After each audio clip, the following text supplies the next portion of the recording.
முளைக்கீரை பொரியல் செய்ய போகிறோம். தேவையான அளவு எண்ணெய் ஊற்றிக்கிங்க. எண்ணெய் காயட்டும்.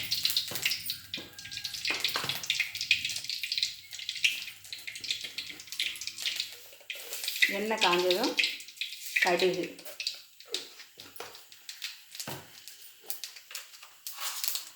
உளுத்தம்பருப்பு,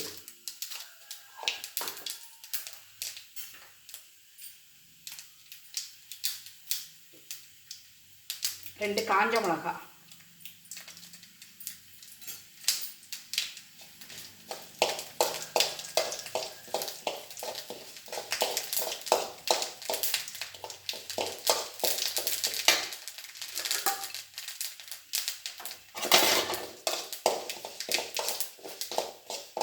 பொரிஞ்சதும் பூண்டு இடித்து வச்சுருக்கோம்.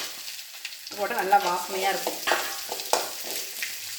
பூண்டு அது நல்லா வதங்கணும்.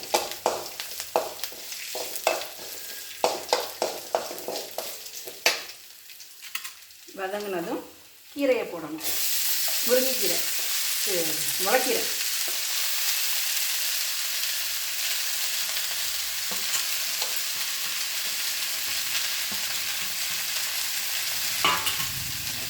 முளைக்கீரை பொரியல் நல்லா ஒரு கிண்டி விடணும்.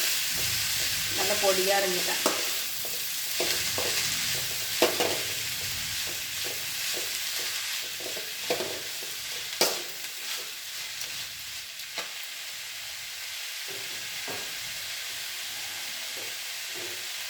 தேவையான அளவு உப்பு. கீரை உப்பு தங்காது, கொஞ்சமாக பார்த்து போட்டுங்க.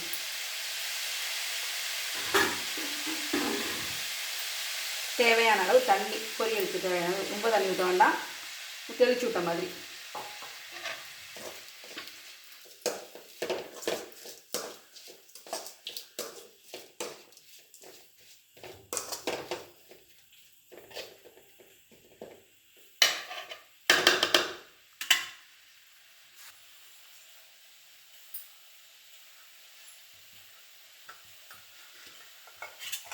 கீரையை லேசாக மூடி வச்சு வேக வைக்க. மூடி வச்சு வேகக்கூடாதுன்னு சொல்லுவாங்க. கொஞ்ச நேரம் வேக வச்சா அப்பப்போ திறந்து திணிக்கணும். வேகட்டும். கீரை வெந்துருச்சு. இந்த மாதிரி நல்லா பச்சை பச்சைன்னு அப்படியே இருக்குது. திறந்து வச்சதுனால நல்லா கீரை நல்லா பச்சையாக. தேங்காய் பூ கொஞ்சம் கருவேப்பிலையும் போட்டு ஒரு வதக்கி, ரொம்ப தேங்காய் போட ரொம்ப வதக்கக்கூடாது, லேசாக ஒரு வதக்கு. முளைக்கீரை பொரியல் ரெடி. ரொம்ப டேஸ்ட்டாக இருக்கும். சாம்பார் சாதத்துக்கு, தயிர் சாதத்துக்கு, ரசம் சாதத்துக்கு எல்லாத்துக்கும் தொட்டு சாப்பிட்லாம்.